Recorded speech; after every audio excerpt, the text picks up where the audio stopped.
friends, this is Trish, and welcome to Teacher Therapy. You guys have been begging for us to have an administrator on, and we finally have one. His name is Rashad, and he has a YouTube channel called Journey to a Million. He has been in education for 18 years, 5 years as a teacher and 13 years as an administrator. His lovely wife is also a special education teacher, and he has 3 beautiful children. And he has recently been nominated for the Texas Teacher Retirement System Board of Trustees. So he is doing absolutely amazing things. And right now he is actually in his first year as a district administrator. So how are you doing today, Rashad? Hey, what's up, Trish? I'm actually doing better now. We've been trying to get this thing going for about a year now. So I'm happy to be here. I really appreciate you having me. And I got a lot of respect for your channel. So thank you for having me today. Thank you so much. Well, let's go ahead and get warmed up. I like to find out about people's background in education. So what initially got you interested in going into the field of education? To be honest with you, I remember second grade career day, had a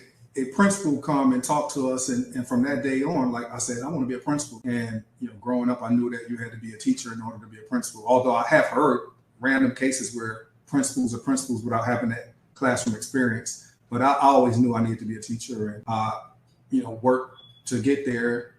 After with my football scholarship, I majored in history, then I got my alternative certification and I became a teacher. So it's just something I always wanted to be an educator. When they ask you that question, what do you want to be? Everybody says, I want to be a football player. I want to be a basketball player. But I said, I want to be a teacher and eventually a principal. So that's why I got into the game. That's so cool. I've actually never met somebody that always wanted to be a principal. That's really interesting. So what were your first few years like as a teacher? Was it harder than you thought it would be? Or what was that experience like? It was difficult. Graduated from college at about 25, and then I went straight into the classroom. About 3 weeks after graduation, I started at an alternative school in Florida. I did that for 2 years. And, at the time, I didn't understand the classroom. I only had a few days of substitute experience. So if a kid would challenge me at a time, I would challenge them back. Like I wouldn't take too lightly to being threatened, So I needed to really back up and understand some of the things that these alternative school children were dealing with at the time. And once I had a better understanding, then I was able to, have an easier job, because it was very difficult at first. Like that first year was really hard. The second year was a little easier. Then after that, I transitioned into another position out of state at a middle school. But ultimately, I don't think that any year was easy. It might get easier and you might better understand the students and the expectations of your administration. But at the end of the day, there are always things that are being either thrown on teachers, or you have students who are coming from different backgrounds, and it's never easy. It's never easy. Very true. So did you end up enjoying being a principal more than being a teacher? And did you actually feel like being a principal was easier? Or did you ever think like, oh my gosh, this is so much harder now being an admin? Ooh, that's a loaded question.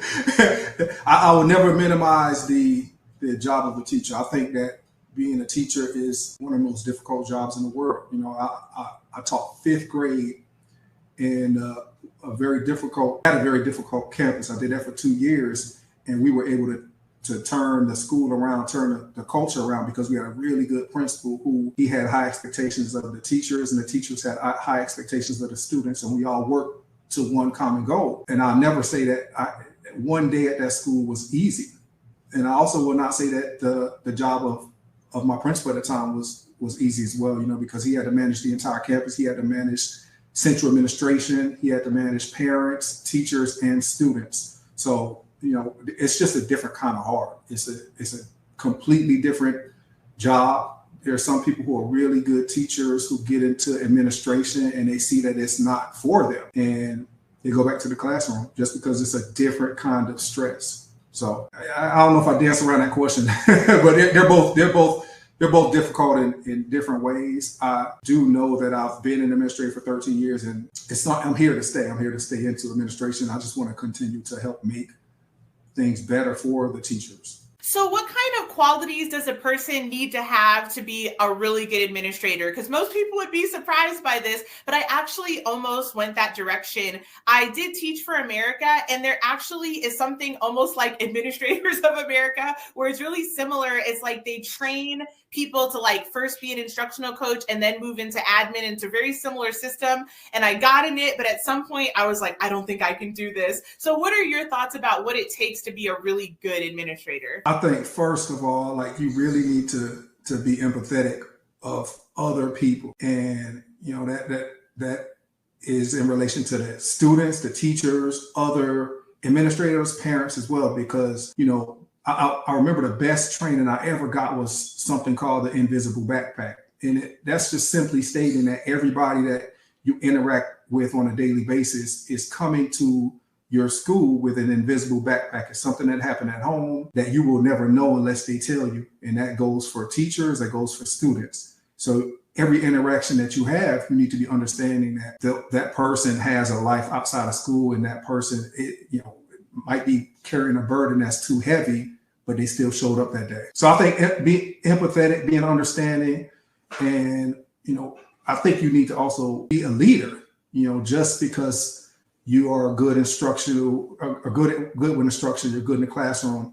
I tell people all the time, if you don't think you're ready for that role, don't jump into the role, because it's a different ball game. You need to be able to understand what your teachers are going through, and you need to be able to lead people and have people follow you. You can't, and just because you're a good teacher doesn't mean that's going to happen. So what would you say are some of your favorite parts about the job and some of the hardest parts of a job about being administrator? I always said, like, I was an AP for 8 years, and I just, believe it or not, I really love the interactions on a daily basis with kids. And that's what a lot of people at Central Administration really do miss about being on a campus, just having those interactions with students. They kind of keep you young, and you see some of the different trends that are going on, like TikTok or whatever may be going on. You don't understand it as much when you're a central admin because you don't see them on a daily basis, But being able to coach teachers, coach students, that's what I really enjoy about the job. It's really a fulfilling job. It's something that lived up to the expectations I had growing up. Like I said, I wanted to do it from the time I was a young man. And as difficult as it is, I wouldn't have chosen anything else, even knowing what I know now. So those daily interactions to me is what, brought me back every day. And what has kind of been a little bit challenging in the role as an administrator? You know what? I would always say that discipline is challenging. Discipline is something that, we were never able to 100% figure out, only because I've never had a campus to where like everybody's 100% happy with discipline. I was the guy, my first few years, I was like suspending everybody. Oh, if you sneeze, you're gonna get suspended, But then of course that was a situation where, when you realize, hey, if I'm suspending this kid all the time, he's gonna have to come back to this class anyway. And then the more he's missing class, the more he's missing out on instruction. And then the teachers are somewhat frustrated because now he missed some of the most important lessons of the chapter or the unit. So I was like, okay, I need to do something about this. We need to figure it out. So then when you don't suspend a kid enough, then people are frustrated as well. So discipline is just something that's just, it's a fine line. You just need to really balance. You need to, I think, bring in more people, get ownership from the teachers, have them be part of your campus discipline teams, so that they can give you feedback and they can take ownership on the consequences that you all have on your campus. But discipline, I think, and then dealing with parents, that's not always easy, because to parents, the most important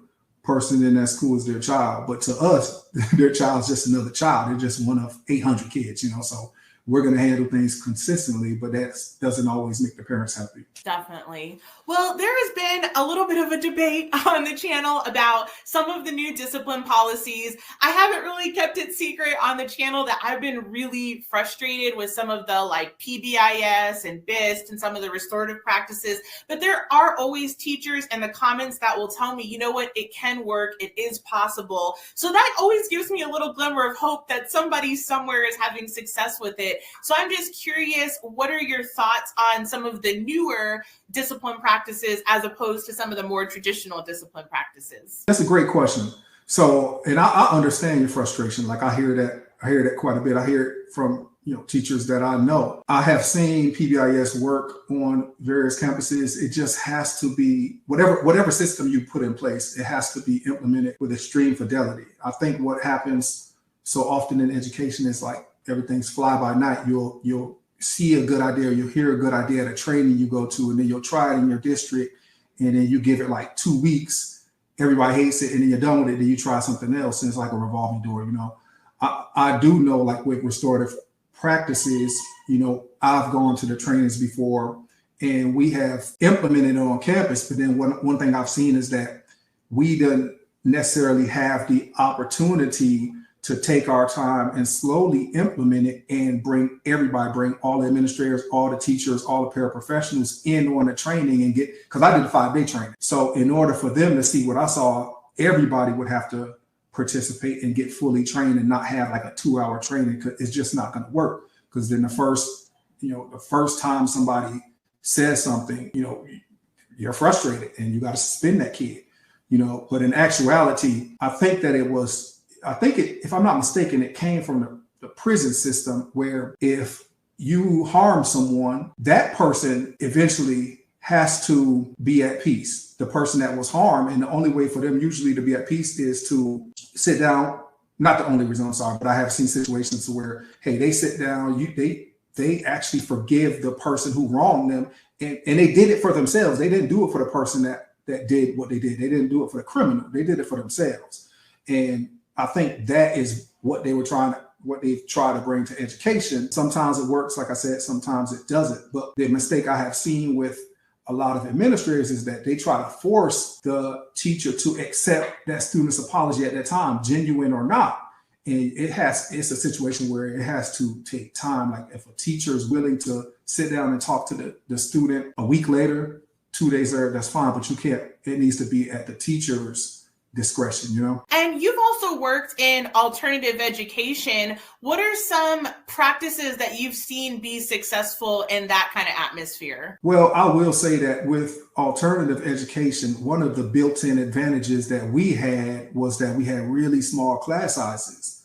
So it was a catch-22. We would have students that would come to us, and our job obviously was to provide them with the best education that we could in the 10, 15, 20 days, however long they were with us. But then we also want to cut down on recidivism. We don't want them to come back to us, but then we saw that they would come back to us because in their head, hey, I'm seen here. I have 5, 6, 7 other kids in my classroom. When at the big campus, I'm in a sea of 2,000 kids. So that's one thing that we had to deal with. So I just think that having those smaller class sizes and also being able to have more one-on-one conversations with our students. Just think about a classroom with 35 kids. As a teacher, that can be overwhelming.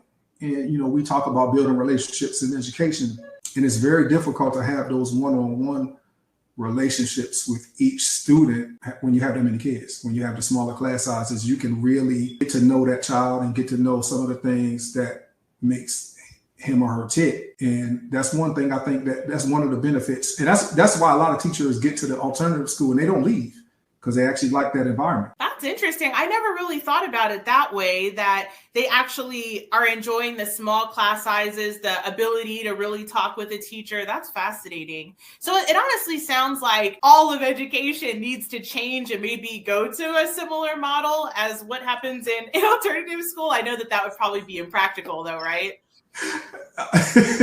It's funny you say that, because I think in a perfect society, every classroom will have 10 kids, but we just know that that's impossible. But for the most part, yeah, if we can have those smaller class sizes, I think that'd be a lot better. But then you have to, obviously, that's more money. That's going to be more certified teachers. But think about it. I don't know. Maybe more people will be willing to get their certification in education if they knew that the biggest class I would have is 10 or 15 kids max, So there's also been another kind of a bit of a debate in the comment sections, because anytime I've ever done videos on student behavior, I have a ton of people, they'll quote me Plato and Socrates, where they're talking about kids being naughty back then. And they'll say, oh, kids have always been naughty. They're not any worse. But then there's a big chunk of people in the comments that will say, absolutely not. I bet kids were not throwing chairs at Socrates' head. Like, things are getting worse. So what would you say, kind of having the objective standpoint of being in education for 18 years, being in the classroom, being in admin,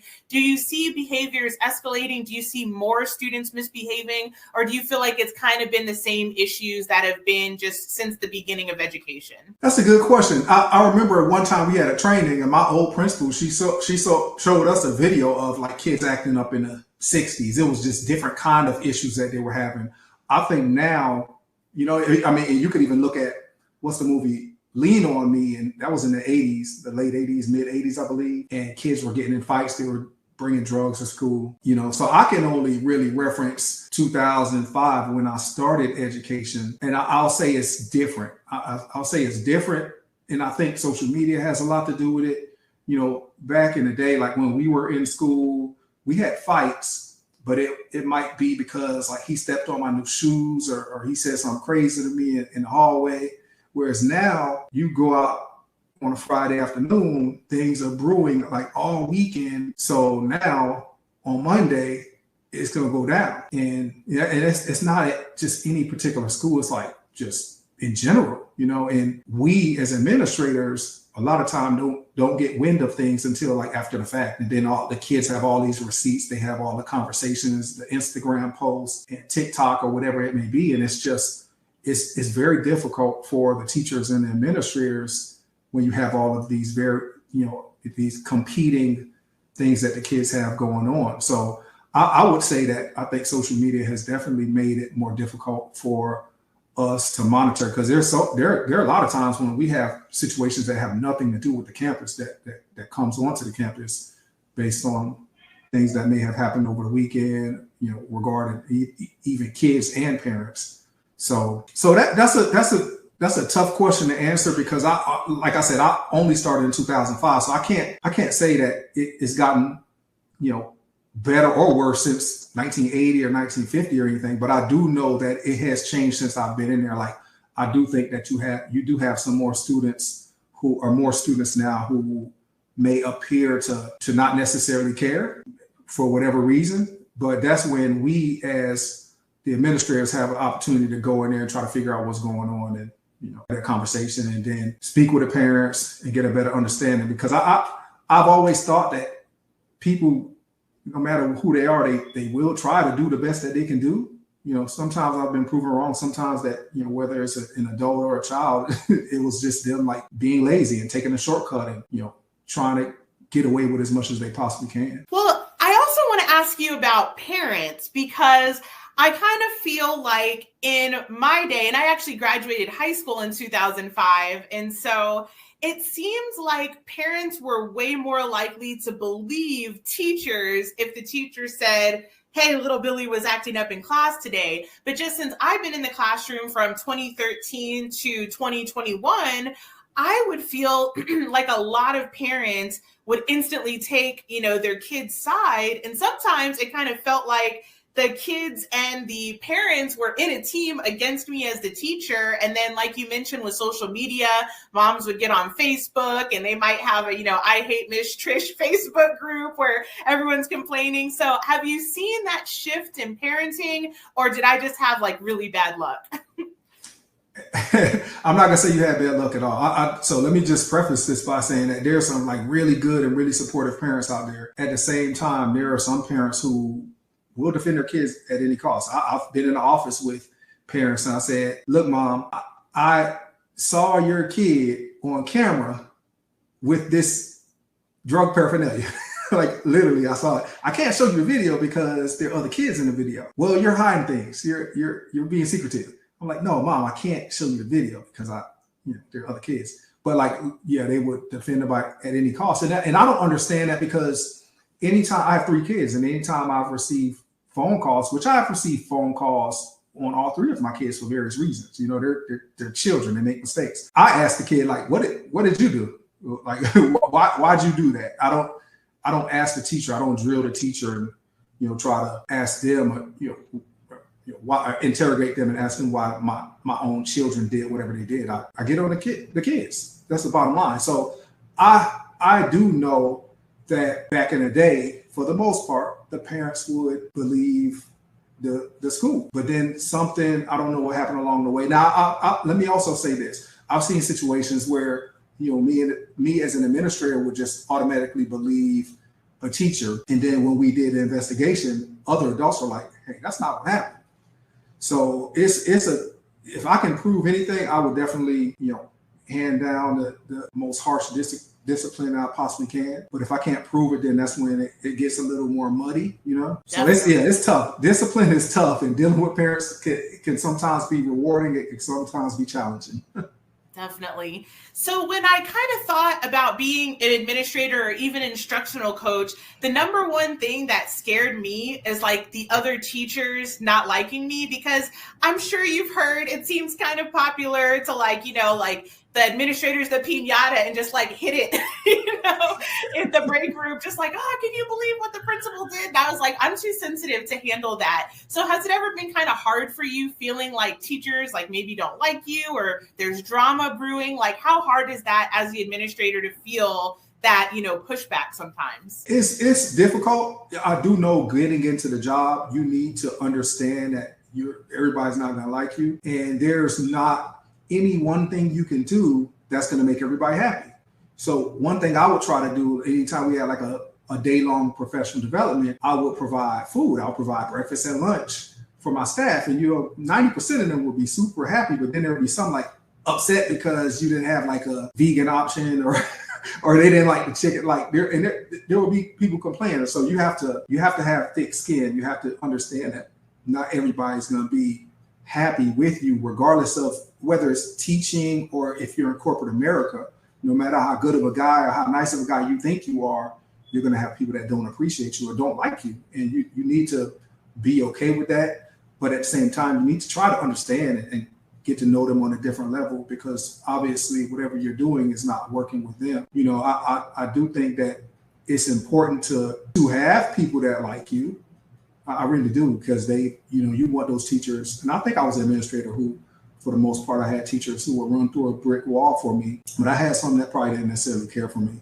It's a tough dynamic. It's a really tough dynamic. You want to hold yourself accountable. You want to hold teachers and students accountable, and sometimes holding people accountable, no matter who it is, that's going to give you some backlash. So it's tough. I definitely have felt like a piñata at times. So I know that everybody's been talking about how there's so many teachers quitting, and a lot of teachers kind of complain that maybe, especially veteran teachers that have been in the field for like 25 plus years, they said when they started teaching, they had a lot of freedom. They had autonomy with like curriculum and novels and just even teaching strategies, but they kind of feel now like they're just being super micromanaged and everything's being pushed out. Have you seen a change with, just your job as an administrator in the early days, kind of giving more freedom and kind of in more modern times, needing to be a presence in the classroom and do more observations, or what's that been like for you? So I honestly haven't seen much of a change from when I started teaching.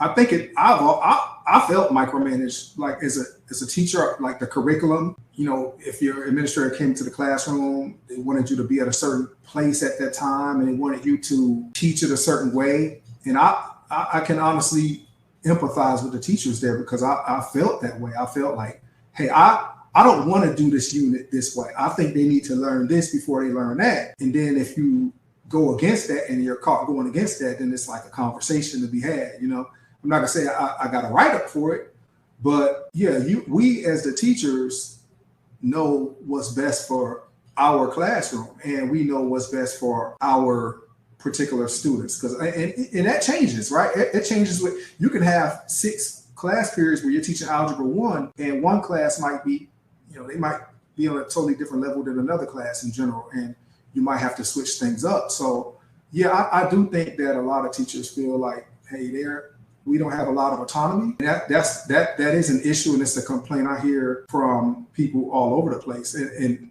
even sometimes you speak with principals that feel like, hey, I'm not given a lot of autonomy as far as with what I have my teachers doing. Because if you think about it, if somebody from the state comes in to view your classroom, and you as a teacher are not at a level that you are supposed to be at. Who are those state representatives going to talk to first. They're going to go talk to the principal, or they're going to go talk to somebody from district office. So a lot of time it's even above the principal's head, you know. So it's a tough situation. I totally understand where people come from when they say that they feel they're being micromanaged and they don't have autonomy. So I'll kind of ask you a little bit of a tough question, because I think a lot of teachers' number one gripe with administrators is just feeling kind of unsupported, and like they're sending behavior problems to the office and the kid comes back with a cupcake. Or I can just kind of tell you like a little experience that happened to me one time, just to give a slight example.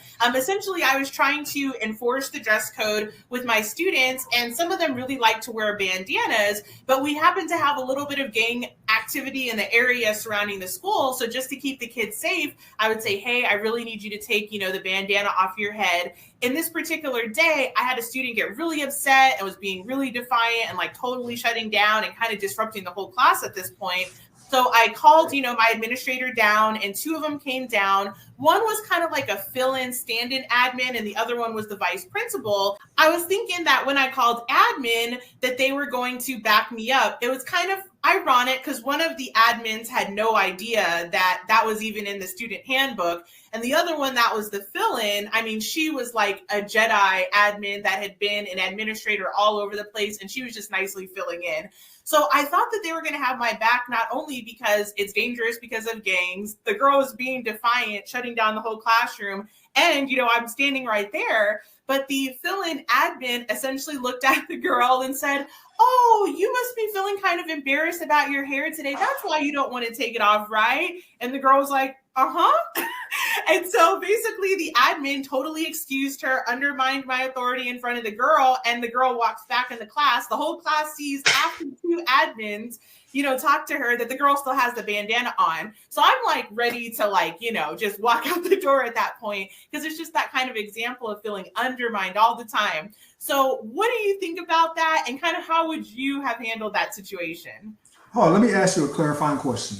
Sure. Did the girl tell the admin that she had an issue with her hair, or did the admin threw that suggestion out there? Yeah. I mean, to me, that's unacceptable. I definitely wouldn't have handled it like that. I would have had a conversation with the student in private to try to understand, like, hey, why aren't you taking this bandana off? And if the student said that it was for hair or for whatever, because I've had situations like that in the past.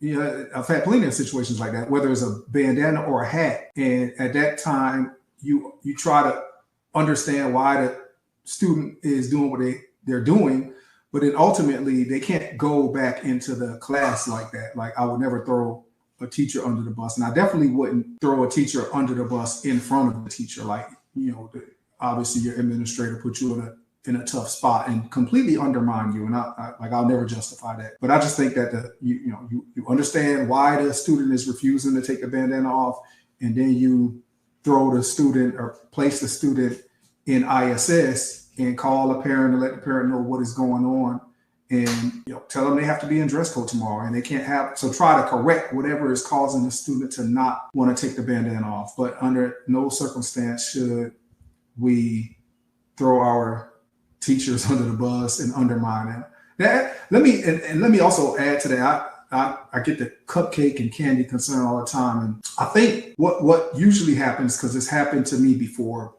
you'll have a student who is acting out. So you come get the kid out of class, or you have the student escorted to your office, and you start having a conversation with the student, and you find out, hey, maybe this kid didn't eat since lunch yesterday, or the student has 4 or 5 little brothers or sisters that he looked after, and he didn't get any sleep last night. He missed the bus. He didn't get breakfast. He got there late. And then you look around and see what's in your office. If you're anything like me, like, you might just have junk food in your office, which is embarrassing in itself.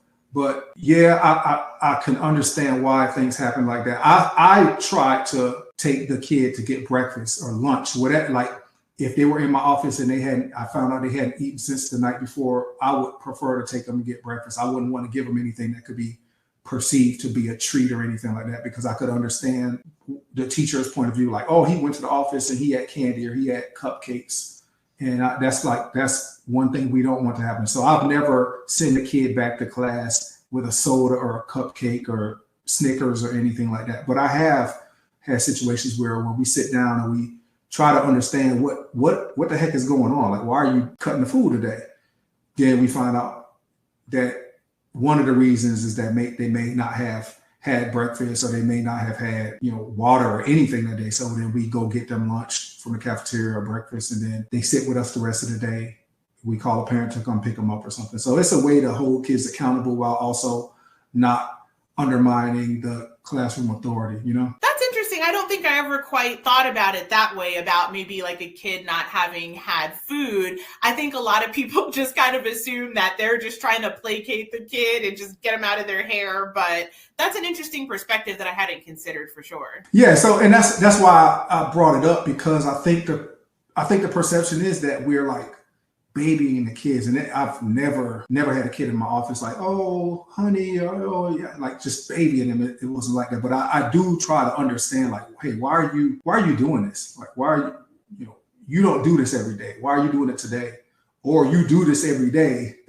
How can we stop you from doing this? And is that gonna be a phone call to your parent? So yeah, I understand, like, people think that we're placating students in the office, and honestly our job really is to try to figure out how we can get that student back to the classroom and become a productive citizen in that classroom, because we don't want that kid in the office. We want them in the classroom learning. We definitely don't want them in the classroom being a disruption. Yeah, it's kind of funny. I remember my first year of teaching. I don't know if these kids were just a little bit sassy or what, but they would literally be like, I'm going to go tell the principal on you. I can't wait to talk to her. And I would just be like, seriously?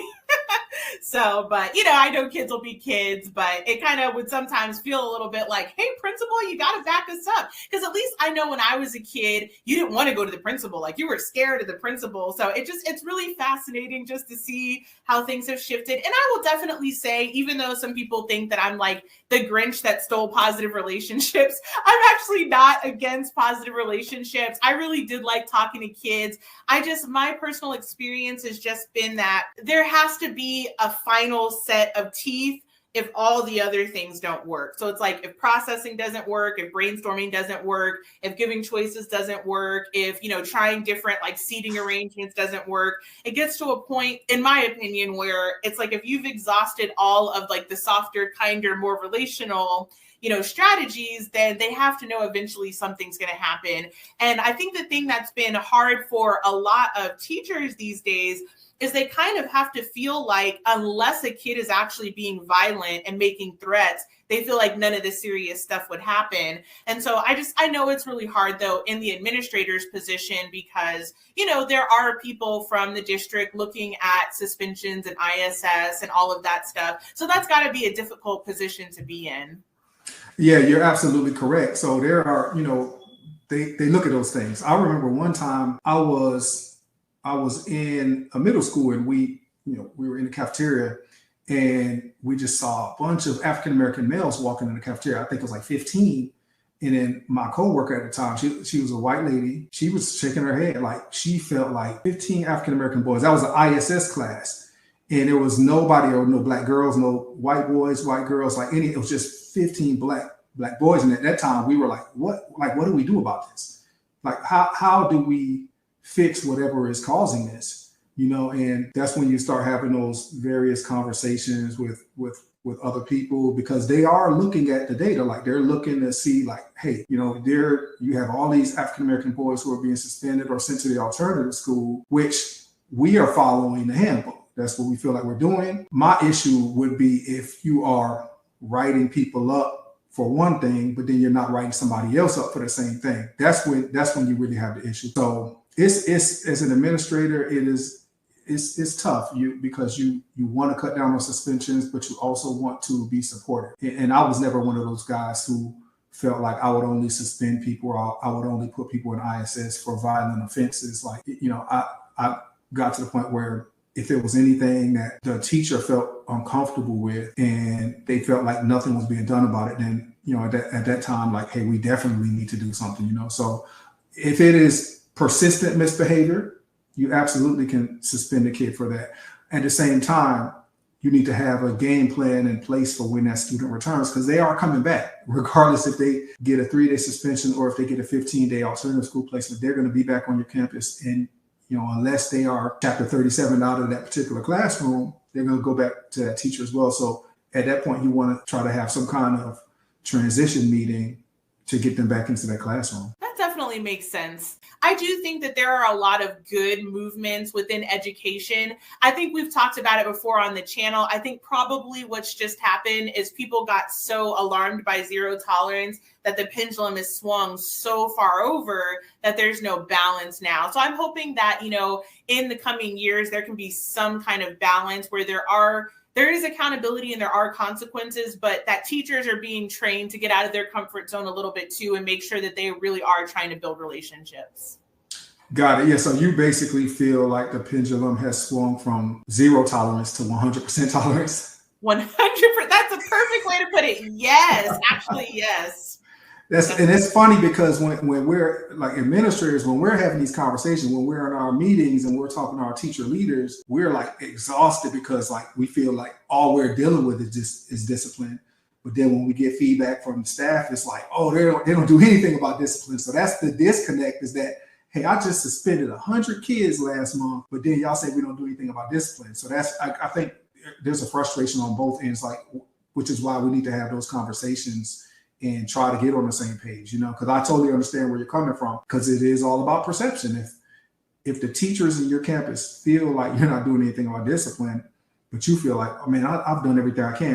And I think that's why some of these programs, people, they try to implement them because they don't want to suspend so many kids. They would rather the kids sit in the classroom and do what they're supposed to do. And then we don't understand why a kid can't just come to class, shut up, do his or her work, and move on, So. And I think it's good. That's why I was hoping I could find an administrator brave enough to come on, because I have felt bad for my administrators. I worked at 5 schools in 8 years because I was constantly thinking, if I could just find, the Disney World of schools, everything will be fine. But I did notice there was a massive principal turnover, massive superintendent turnover.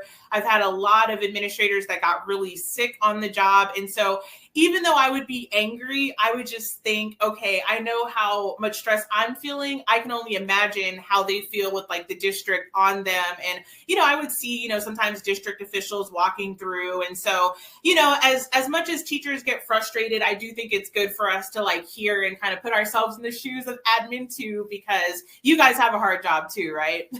Hey, we do. And one thing that I miss about being a teacher, as hard as it was, oh man, those late nights grading papers. One thing I miss about it, I think I only had maybe 2 adults to worry about. My AP and my principal. As an administrator, you have thousands, because you have the parents of each kid, and you have all the teachers in your building, then you have central administration. So it's just always a constant thing, So, but like I said, it's not minimized in either job. It's just different, But it's definitely a difficult job, and you just want to look in the mirror at the end of the day and feel like you did the best for your campus teachers and students. And sometimes you don't necessarily feel that way, I'm wondering, what are you thinking about the mass exodus of teachers? I know several years ago, the statistic was that 50% of all teachers leave in the first 5 years, but I'm sure it's way higher. What would you tell a first-year teacher that's thinking about quitting, or even a veteran teacher that feels that they're just at the end of their rope? What would you tell them to encourage them? I would tell them to, first of all, I would ask them, I would ask probing questions to try to figure out if they felt like they had the support through the first year, or if they feel like they have support. Because I honestly do believe that there is if you're good for kids, which every adult isn't, whether it's a teacher or administrator, but if you're good for kids, there's a campus for you somewhere. Even as a teacher before, I've been on campus where I struggled, and I found my niche. I found what I was really good at, and I was teaching 5th grade math. I wasn't a good 7th grade technology teacher because I didn't know anything about technology. I was just hired to coach football and thrown into technology. I know nothing about technology. As a 5th grade math teacher, I felt I could do that with my eyes closed, So I feel that if you are passionate and you really want to be a teacher, that there is a job out there for you. Don't quit. But now in particular, teachers, they can almost write their ticket. Like, there's so many openings out there. You can do research. When I was almost every time I've gotten hired as a teacher, I just took the first offer I could get, regardless of whether or not I felt it was a fit, just because it was an overabundance of teachers back in 2005. And I've also had situations to where we were looking for teachers and we had too many applicants for jobs. So the pendulum has definitely shifted there. But I would convince them to reevaluate, try to find out if the current position that they are in is actually a fit, because it is a possibility that you might not be a kindergarten teacher, you might be a second grade teacher.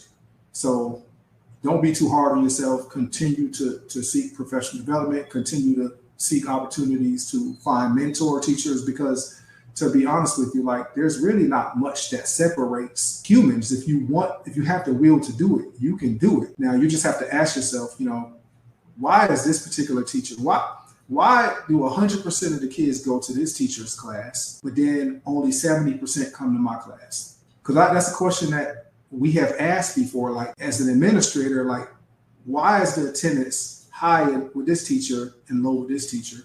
And then we would sit down and get those teachers together and find out, hey, this teacher really is good at, they're humorous. The kids love their humor, while this one might be dry. Well, the dry one might step out of their comfort zone and figure out ways to work on building those relationships. And I know building relationships, that is so cliche, right? But it really, I think, is important. And like you said, you have good relationships with your students. But I think that's vital in order to be a successful teacher. That's really good advice. And I will definitely agree that it is so hard to take feedback on teaching because it feels so personal. You just feel like a diary that's open for the world to read when you're standing in front of so many people and when administrators are watching. And so I definitely think that that's probably one of the hardest things about teaching, is sometimes feeling like, oh, I'm doing everything that I can do, and then just being told it's not enough, or maybe you can do this or that. But I will say that there have been a lot of times I've been incredibly surprised when an administrator would give me a suggestion and I thought, oh my gosh, that'll never work, but I'm just going to try it just to prove them wrong. And I tried it and I'm like, oh my gosh, they were right. That went great. And so I do think that that's probably a big, humility piece that's so hard as a teacher to reflect on. Okay, is every kid a brat, or am I doing something wrong? So that's definitely good advice. So I like to ask people whenever I can remember, if you had a magic wand and you could change one thing in education, even if it's completely, not going to happen, but if you could magically, what's one thing that you would change in education right now? Can I have 2 wands? Yeah, definitely. If you gave me 3 wands, I would say that I would want students to be perfectly behaved. The complexities that we all come to the table with, I would want those to just be eradicated. I would want things to be easy for kids and teachers. But in all honesty, I would want smaller class sizes. I think that could definitely change the game. And standardized testing, either change it or get rid of it. I think right now even my own children are sick of standardized tests, and they feel like they're being tested to death. And when you have 10-year-olds saying that, then that's a problem. So standardized tests and classroom sizes, I think, will be my 2. Those are awesome. Well, I'll ask you one more question. So you have a YouTube channel called Journey to a Million. Can you just tell us a little bit what that's about?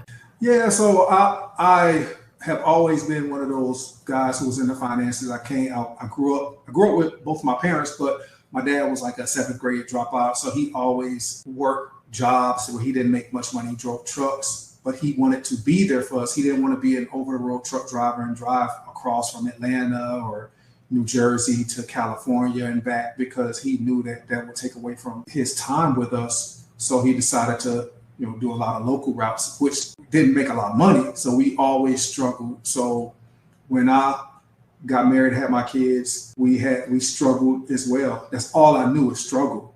So there was a point in time when we took Financial Peace University back in 2014, and we came to the realization that, hey, I don't care how much money you make. If you're smart with your money, if you're decent with your money, if you live below your means, then there's a chance that you can ultimately become a millionaire. So I started having conversations with people in the finance space about money And I interviewed a guy named Andrew Hallam, who's the millionaire teacher. He's written multiple books. And I started to kind of see like, hey, it's possible that we could become millionaires, as educators. And I did it only because a lot of times people don't think that with a certain salary, that it's possible. So I just started the channel, started interviewing millionaires, started interviewing other teachers. And that's really what it's about. It's just to break the taboo of money, because that's such a difficult conversation for people to have, is talking about money. So that's what it's about. And I haven't even done much content lately just because I've been so busy with with the new job and everything. Well, I'm definitely going to check out your videos, and I'm so glad that you came on. This was such a good conversation. And so do you want to leave us teachers of the world with any final advice before we go? You know what? I think teachers is definitely one of, if not the most underappreciated profession in the world. And when I say teachers, that's the blanket. You're talking about paraprofessionals, school nurses, diagnosticians, just everybody under that teaching umbrella. And I think that there are times when I go to a restaurant and they're honoring different careers, but then they don't have a discount or a special for teachers. And I try to fight for like, hey, teachers should get this as well, because they're really the cause for all the other professions. So I really appreciate your platform. I think that, especially in this day and age, particularly post-pandemic, with the behavior the way it is, I think it's become much more difficult to be a teacher now. And I think being able to have an outlet for teachers to express their frustrations and also work on solutions together, I think that's a good thing. So the work that you're doing is amazing. I'll definitely continue to follow your channel, and I just appreciate you having me on. I just wanted to give another perspective, another point of view from an administrative lens. So I really appreciate your time, and thank you for having me. Well, thank you so much for coming on, and thank you, audience, for watching. You can feel free to ask Mr. Rashad anything you want to in the comments. I'm sure he'll be happy to engage with you guys. If you want to interview with me, just send me an email, and we'll see you guys next time. Bye for now, everybody.